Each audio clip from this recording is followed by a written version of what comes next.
Je voudrais vraiment saluer la mobilisation de ce matin pour l'accueil.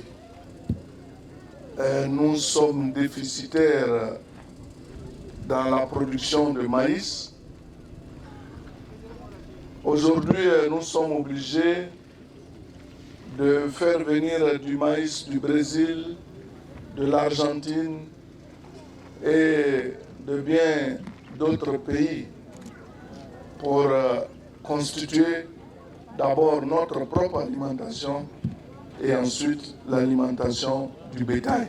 Le Premier ministre disait que nous devrions donc développer la maïsculture, c'est ça, et également faire en sorte que toute la Côte d'Ivoire foisonne de maïs, de sorte que nous puissions faire de la transformation pour nourrir et notre bétail et nos poissons que nous élevons dans les étangs et dans les lacs.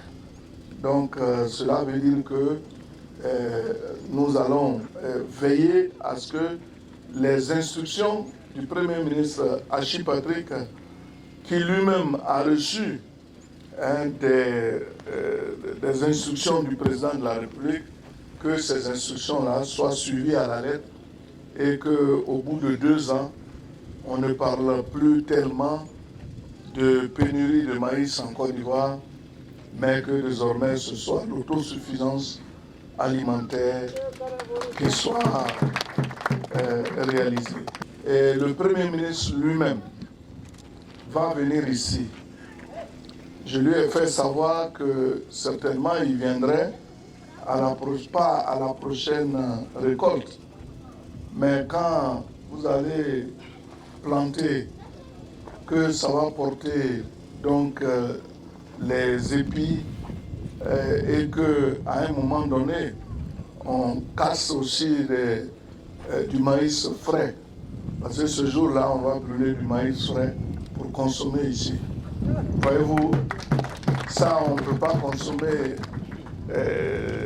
en son état, mais avant, quand nous étions des enfants, nous grillions le maïs sec, nous y mettons du sel et nous croquons ça bien.